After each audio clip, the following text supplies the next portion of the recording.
indeed. Great to be here with you guys today. Caitlin Clark, she's tired of you, Stephanie. She's tired of you and this whole damn coaching staff, except for Austin Kelly. She seems to really like Austin Kelly. But Stephanie White, Brianne January, yeah, Caitlin Clark's tired of the handcuffs you guys put on her. Caitlin Clark's tired of carrying this team, carrying this offense, and all you guys do is nitpick and nag. 2 + 2 = 4, and then you guys come right behind her and say, no, 2 + 2 = 5. Caitlin Clark's patience finally snapped. Turning toward the bench, she let loose a fiery verbal outburst that stunned everyone watching.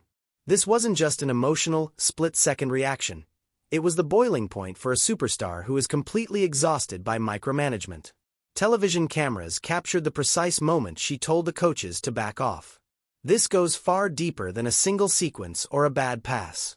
We are witnessing an internal power struggle between a generational basketball phenom and a coaching staff seemingly intent on restricting her play style.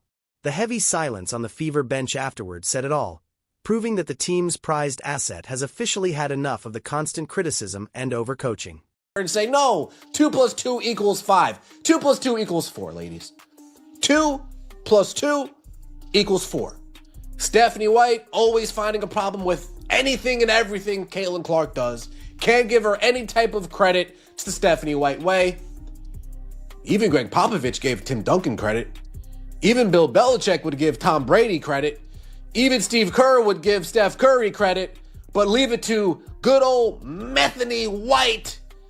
She just can't give Caitlin Clark credit. Caitlin Clark might be waking up and tired of. The friction had been mounting for weeks before it finally erupted during a high-stakes moment in full view of the cameras. Clark was seen shouting directly at assistant coach Brianne January, with her rigid body language exposing the depth of the rift. While January attempted to break down a play, Clark looked completely checked out, sending a clear, unspoken signal to the staff. She clearly believes her basketball IQ operates on an elite plane compared to the strategies being handed down to her. Caitlin is processing the game like a grandmaster, while her coaches seem to be lagging behind, forcing her to follow a vision she doesn't share.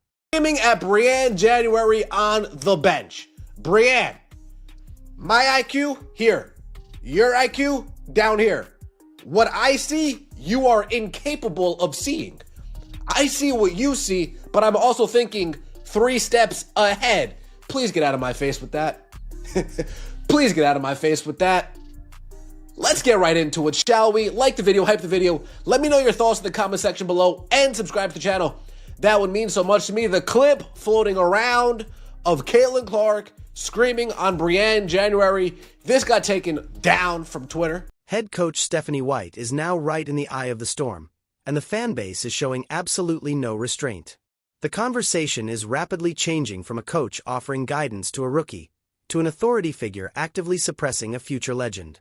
Critics are calling it the Stephanie White way, a rigid approach that seems focused on finding fault with everything Caitlin does on the floor.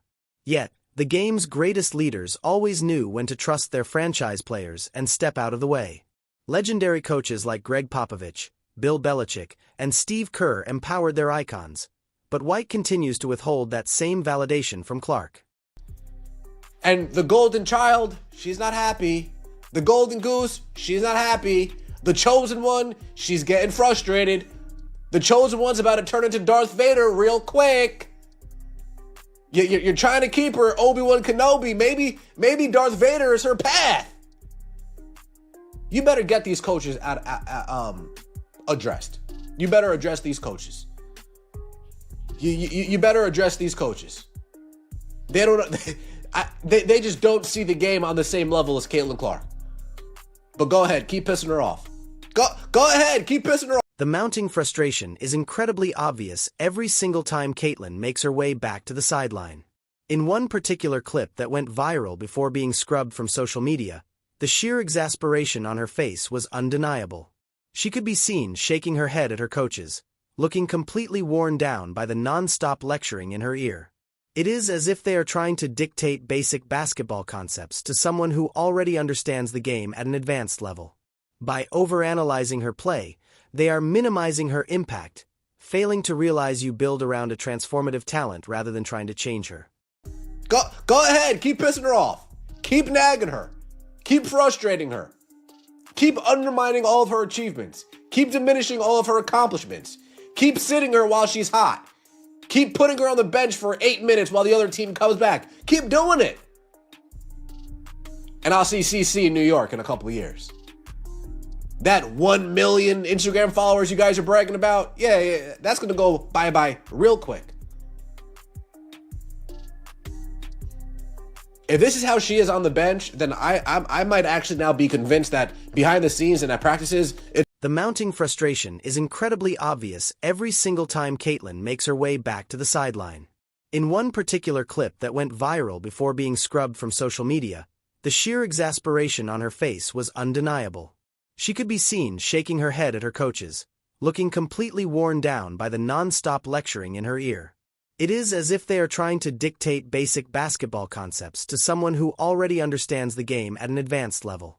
By overanalyzing her play, they are minimizing her impact, failing to realize you build around a transformative talent rather than trying to change her.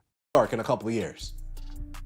That 1 million Instagram followers you guys are bragging about, yeah, that's going to go bye-bye real quick.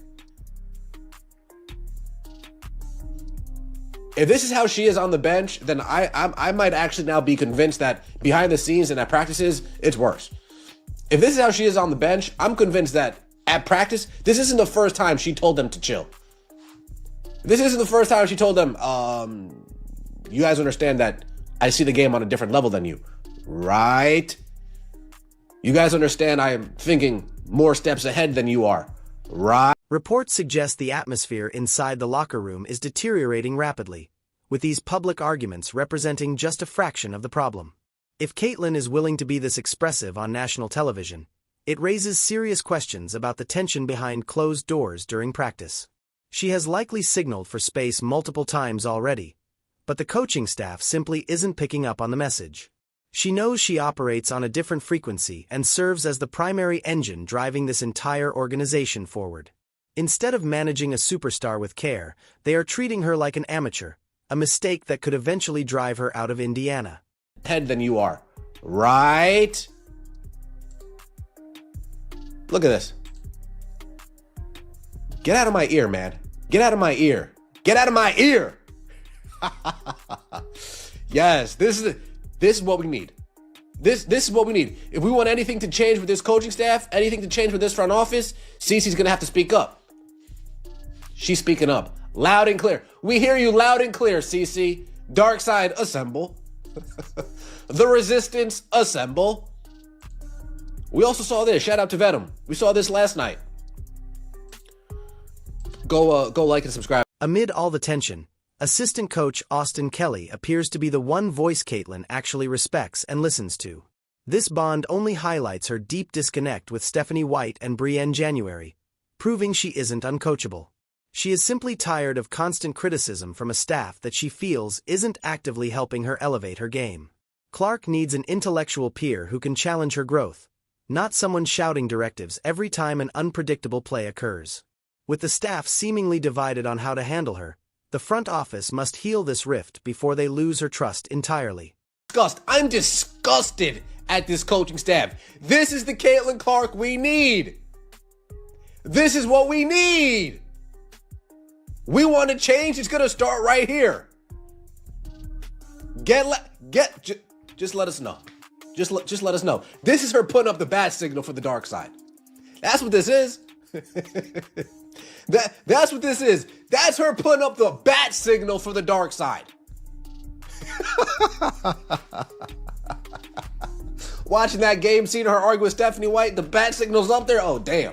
All right, folks. The negative impact of this coaching divide is now starting to reflect in the arena attendance as well. Despite massive expectations, the Fever failed to fill the arena for their last home game, leaving noticeably empty sections. Fans are buying tickets to see Caitlin Clark play with freedom, not to watch her get reprimanded by her own coaches. The team's impressive social media growth won't matter long-term if the environment on the court remains this uncomfortable to watch. Supporters are already calling for a coaching change, viewing White as an obstacle who is holding back a generational phenomenon. During a recent post-game press conference, the underlying tension in the room was incredibly thick and uncomfortable. White offered standard generic remarks about team improvement but barely acknowledged Caitlyn's latest historic achievement on the court. Clark had just extended her WNBA record for consecutive 20-point, 10-assist games, yet her coach treated it like a routine detail. This noticeable lack of public praise from her own manager is only adding fuel to the ongoing controversy. It is reaching a point where fans believe the issue has become personal between the coach and her star player. Accusations of restricting her play are growing louder, especially after Clark was subbed out just short of a historic triple-double. That decision sparked widespread outrage among fans who viewed it as an unnecessary attempt to humble the young star. Why remove your best asset from the floor during a dominant performance when the game is already securely won? It looks like a rigid display of authority from a staff struggling to maintain influence over an athlete who has outgrown them. Caitlyn's reactions on the sideline are turning into a major talking point, characterized by eye rolls and visible disapproval. She appears mentally disconnected, signaling a loss of respect for the guidance she is receiving from the bench. This isn't simple impatience. It is the professional exhaustion of a player who knows her potential is being restricted. It serves as a serious warning to the franchise that if they continue to diminish her presence, she may seek a better environment. The argument that she needs to learn the traditional way falls flat when she is already outperforming seasoned league veterans. She is carrying the roster's offensive load, yet she continues to receive the harshest critique from her own sideline. It creates a confusing dynamic where the team's greatest asset is treated like its most significant problem. The coaches must understand their role is to unlock her unique talent, not to stand in the way of it. Every minor grievance they voice only widens the emotional distance between the staff and their franchise player. The pushback is intensifying, led by Clark's own visible frustration during recent team huddles. During a recent timeout, she actively tried to distance herself from the huddle while instructions were still being given. She appeared completely done with the talking, wanting nothing more than to just get back to playing the game. That is the core issue. Caitlyn wants to play basketball, while the staff appears focused on maintaining traditional power dynamics. They are trying to assert authority, but the fans understand exactly who drives the success of this franchise. Without Clark, the Fever are a struggling team, but with her, they are a massive global attraction. It is time for the coaching staff to align their approach with that undeniable reality. Online fan spaces have become incredibly critical, with supporters demanding White be replaced by someone who trusts Caitlyn's instincts. Words like uninspired are frequently used to describe a system that fans feel is actively draining the team's momentum. Even recent victories are being credited to the players overcoming the system rather than succeeding because of it. When an entire fan base decides a coach is hindering progress, the pressure to make a change becomes immense. White's position is highly vulnerable, with every tense interaction on the bench accelerating the timeline for a major decision. If this dynamic does not change, the risk of Clark eventually a larger market like New York becomes a very real possibility. She holds all the leverage, popularity, and talent, meaning the Fever must realize they are fortunate to have her. If she decides the environment is no longer worth the frustration, she could depart and take her massive following with her. The front office faces a clear choice: prioritize their coach's system or keep the most valuable prospect in league history satisfied. Her incredible assist rate from the last game highlights exactly how much she elevates the entire offensive unit. She is navigating double teams, creating open looks, and controlling the tempo, yet the staff focuses heavily on occasional turnovers. It is a classic case of losing sight of the bigger picture by focusing on minor mistakes.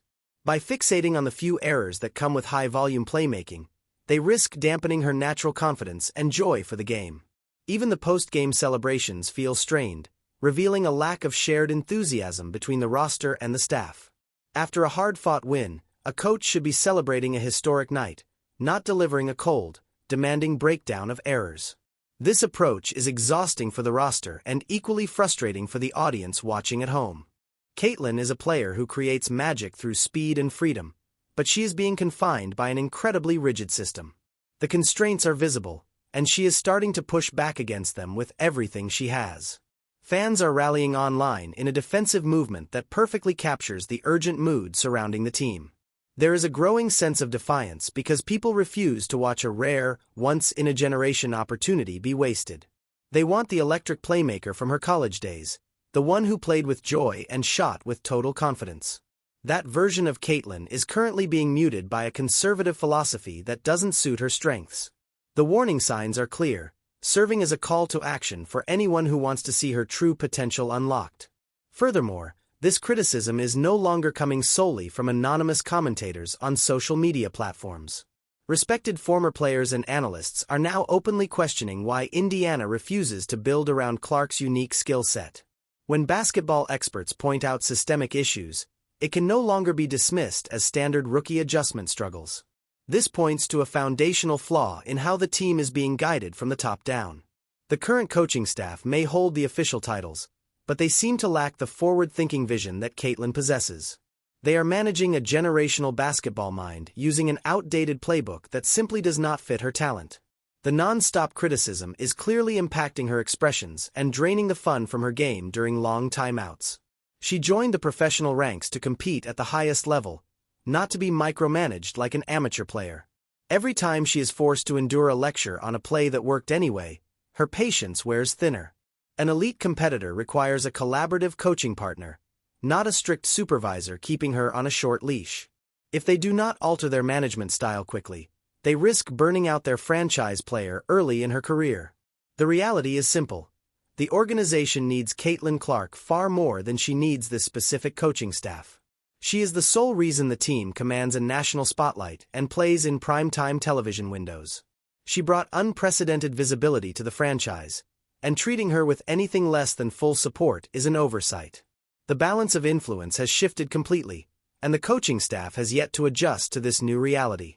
They are trying to enforce old-school rules on a player who represents the future of the sport. They must either adapt to her speed or step aside before the entire team dynamic falls apart completely. The coming weeks will reveal whether leadership will adapt or double down on a system that clearly isn't working. With the spotlight brighter than ever, every single gesture on the sideline will be analyzed by the basketball world. Another public display of frustration will signal that the relationship is broken beyond repair for this franchise. The Fever are at a defining moment. They can empower their superstar or risk pushing her away permanently. The clock is ticking, and management must decide how they want to handle their most valuable asset. Ultimately, the big question is how long Caitlin will tolerate this environment before exploring other options. The Fever are holding an absolute goldmine, yet they are managing their star as if she lacks basic basketball instincts. If the staff doesn't learn to trust her talent, they could find themselves performing in front of a much smaller audience. The warning signs are obvious, the fans are vocal, and Caitlin's patience has nearly run out. This moment will either mark the turning point toward long-term success or the opening chapter of a very high-profile departure.